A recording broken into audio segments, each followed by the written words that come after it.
The opening segment highlighted just perfectly the huge problem with this faction. There's too many damn people in it.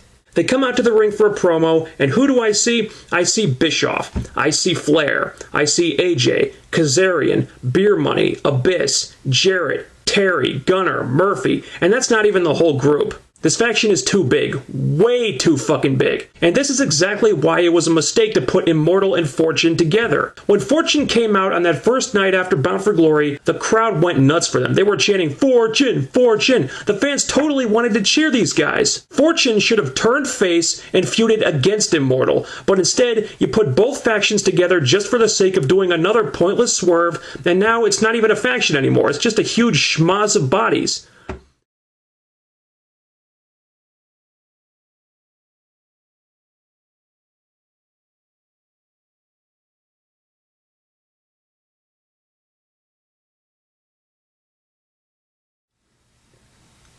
Okay, so Kevin Nash and Booker T returned to WWE at the Royal Rumble, and Sting may be on his way there too. This means that TNA had to completely change their plans, and they had to change them real fast. And before I say anything, I just want to personally thank WWE for saving TNA from its own stupidity. Because without those guys, the reformation of the Main Event Mafia could not happen. And regardless of what TNA may be saying now, you know that's what the original plan was. It just so happens that they were stupid enough to move ahead with the Main Event Mafia plans without getting those guys locked into contracts first. And Dixie answered a fan question about Nash and Booker on the website where she was so obviously backpedaling, trying to make it sound like the reformation of the Main Event Mafia with those guys was never the plan, trying to help the company save face. Like Spoonie said, they were just trying to play it off like some kind of intentional swerve. Of course, no one's buying it. They had all these teases for weeks that were so obviously about the Main Event Mafia. Then after Nash and Booker went to WWE, they had to go out of their way to mention it, to tell all the fans in no uncertain terms that those guys were not going to be there,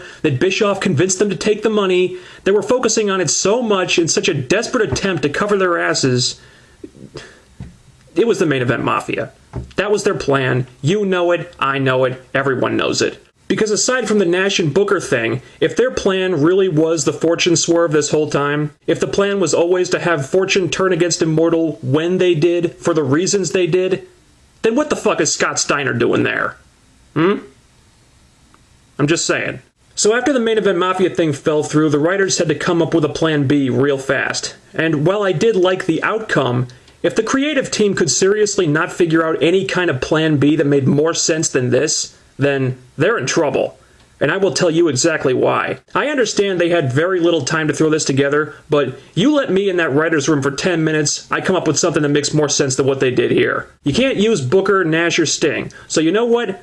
Put Samoa Joe and Matt Morgan in there. They were both affiliated with the Main Event Mafia last time. Then maybe throw in Anderson too, since he's the world champion. And there's Main Event Mafia 2.0. Now, granted, it wouldn't be completely 100% seamless, but it would have made some kind of sense at least. It would have made more sense than this did. Immortal is no longer an overcrowded schmoz. Fortune are faces now, they turned face for exactly the right reasons, and they called Bischoff and Hogan out on all their bullshit. There's no Main Event Mafia reformation, and young guys are getting pushed in their place. These are all positive changes. But where this whole thing really falls apart is the logic, or the lack thereof. I mean, if you actually think about this for more than 5 seconds, you'll see logic holes so big you could park a convoy of 18-wheelers in them. AJ says that Fortune saw through Bischoff and Hogan's smoke and mirrors, and that the two of them ran WCW out of business, and Fortune aren't going to let them do the same thing to TNA. Taken on its own, I love this angle. Stuff like this is why I'm still following this company. That's the TNA I used to know. That's the TNA I remember. And this angle would have been beautiful, and it would have made all the sense in the world if they had just done it the night after Bound for Glory when Bischoff and Hogan turned heel in the first place. But that's not what happened. Bischoff and Hogan made it abundantly clear what they wanted to do, and Fortune signed up for it. Eagerly. And now, after several months of tyranny, after several months of them having the rule of the roost, running roughshod over everyone and everything in this company, after all that, suddenly, now, all of a sudden, they see through the bullshit? Now they see through the smoke and mirrors? I'm sorry, but that came completely out of fucking nowhere. And it doesn't make any sense after the last few months either. If they don't want Bischoff to run TNA out of business, then why didn't they do something about this 3.5 months ago when he took over? I will say this. I marked the fuck out when AJ gave Jeff Hardy the Styles Clash and then cut one of the best promos of his career about all the garbage Bischoff and Hogan have gotten away with. And I don't care if it was scripted or not, you could tell AJ meant every single word he said. How Hogan and Bischoff changed things that didn't need to be changed and hired people that should never have been hired. Bubba the Love Sponge. The Nasty Boys. Orlando Jordan. Val Venus. I think the show will be moving in a more positive direction now. The end result is what needed to happen. I just hate the completely, utterly, creatively fucked up way it got there.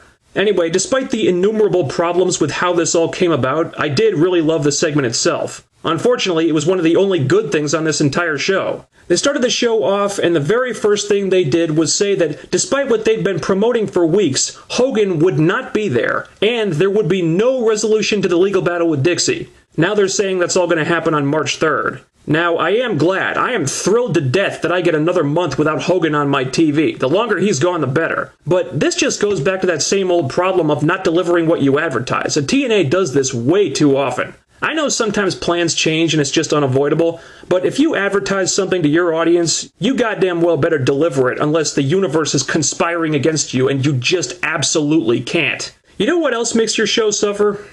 Radical, unexplained tonal shifts. They were doing this all night. They were showing these work shoot interviews the wrestlers were cutting at the live events, where they were all playing it really serious and realistic.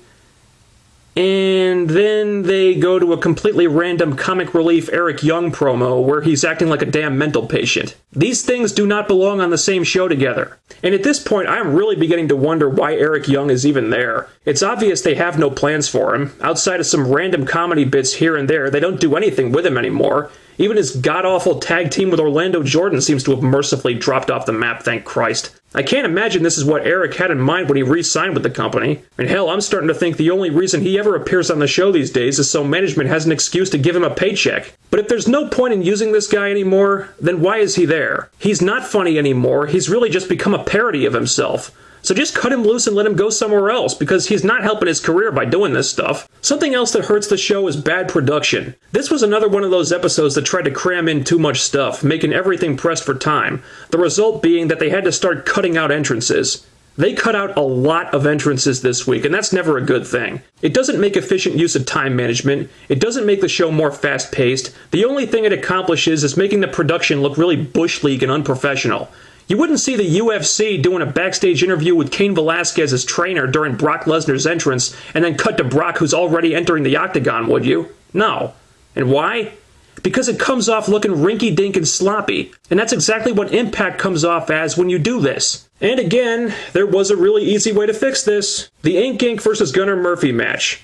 Forget about the fact that you hyped up this show for weeks as being hugely important, and then threw out a completely random match between two jobbers and a tag team that hasn't been on TV in months. Forget about the fact that the match sucked because Gunnar and Murphy carried the action for most of it. This match had absolutely no reason to be on the show. There was no storyline, no consequence to who won or lost. It did not need to be there. So take it off the show and use that time to show the wrestlers' entrances. And you know what else you could have taken off the damn show? Jeff and Karen Jarrett exploiting their kids. Now, say what you want about these segments. Was it classless and in really bad taste?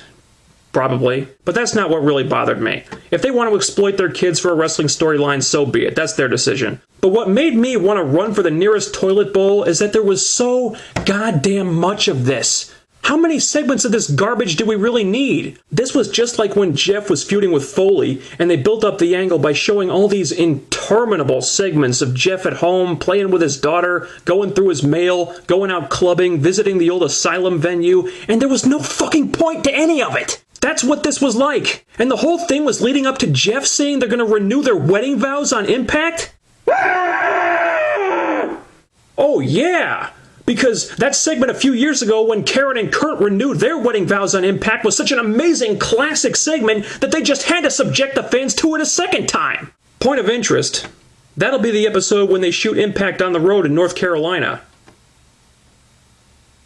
Do you really think doing a Jeff Karen vow renewal ceremony outside of the cast member zone is a good idea? You can't control the audience when they're paying customers, you know. Just some food for thought. Something else that was really bad was the segment with Bully Ray, the Pope, Devon, and Samoa Joe. It starts with Bully Ray and the Pope already in the ring, No entrances for either of them, by the way. Then Bully Ray cuts a promo for like 5 minutes about how great it is to have the Pope as his tag team partner. Then the match never even really got started, making that promo completely pointless filler. Pope runs away from Samoa Joe immediately, but he gets stopped by Okada. Okada, who's been with the company for ages, and the first time the poor bastard gets on Impact, you give him a Kato gimmick. Really? I know TNA likes to use modern pop culture to get a buzz going, but isn't a Kato gimmick kind of silly? And when you've got people in the crowd yelling, "Hey, where's the Green Hornet?" That's a sign that fans don't take this seriously. If you want to put Okada with Joe, that's one thing, but why do you have to actually dress him up like Kato? You know that movie was a comedy, right? Then Bully Ray spits on some fans at ringside, and Mike Tenay is outraged because those were Devon's kids. Oh, those were Devon's kids? Well, maybe you should have told us that beforehand. I saw Bully Ray spitting at 2 random fans at ringside that I had no reason to care about, so I didn't care about them. And learning they're Devon's kids after the fact doesn't change that. If you want your audience to care about someone, you have to fucking tell us who they are before you do something with them. They had another X Division qualifier for Against All Odds. The match really wasn't much of anything, but the really disturbing part was this match shined a huge spotlight on the problem that arises when your show is so damn overcrowded. Last summer, Jay Lethal was one of the hottest guys in this company. He was feuding with Fortune, getting big wins, cutting awesome promos on Ric Flair, and now he's jobbing to Jeremy Buck in a triple threat match. And that's not a knock on Jeremy Buck at all. I'm just saying that Jay Lethal fell really far, really fast. As did Doug Williams. 1 month ago, Doug Williams was one of the biggest babyfaces in the company. Now what is he? This is exactly what happens when you have too many people on the show. You can push someone until they're really hot, but the second that push is over, they get shoved aside for someone else. And a lot of the time, you can't put them in a new program because that would take time away from the 50 other people you're trying to feature on the show right now. Question. Why are the Knockouts having a taped fist match?